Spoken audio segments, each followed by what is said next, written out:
So I'm just going to pick out a few and talk about them. I think they're also useful in order to draw out the lessons that we're going to draw from this entire episode at the end of it. So let me just talk to you about two legal issues that came up in the report, among many. And then we can talk about what happened with them. All right, so here's number one. International law of terrorism. Now, if you read the Goldstone report, you wouldn't know such a thing exists. But there is such a thing. Right? So the standard cliche is that there is no definition of terrorism under international law, that one man's terrorist is another man's freedom fighter, that there's nothing that international law has to say about terrorism. Well, that happens to be pure nonsense, pure bunk. Right? Here you have a fairly popular treaty. What do I mean fairly popular? I think there are 170-something states that are party to this treaty, the International Convention for the Suppression of Terrorist Bombings.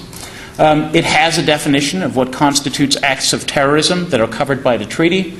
There are acts that cause or intended to cause death, or persons not taking part in warfare, where the purpose is to intimidate a population or compel a government or organization to do or not do a thing, or if it's any one of these acts that's listed in a whole bunch of other anti-terrorism treaties, such as hijackings,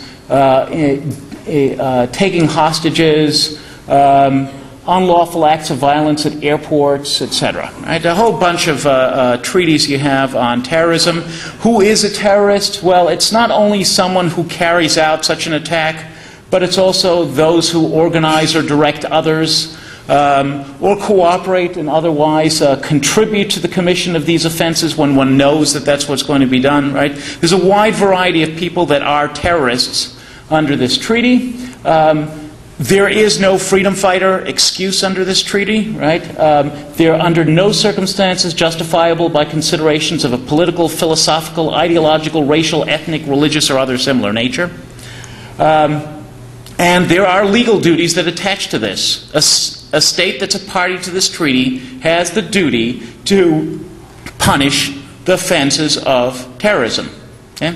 Now, it's not the only one out there. There's this treaty, the International Convention for the Suppression of Terrorist Bombings, and perhaps most importantly, there's a Security Council resolution that was adopted shortly after 9/11 by Chapter 7 of the UN Charter, which means it is legally binding on all state members of the UN, that is basically all states in the world. And among other things, it requires that all states refrain from providing any form of support, active or passive, to entities or persons involved in terrorist acts. Okay, that's a fairly unambiguous legal duty. Okay.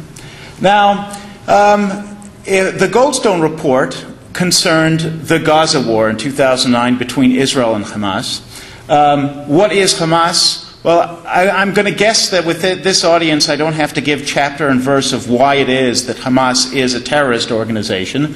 And I have to guess that when you see comments like this on Hamas TV from shortly before the war, this will not surprise you that comments like this are made about the blessing of the annihilation of Jews. Now, what is the number of times that the Goldstone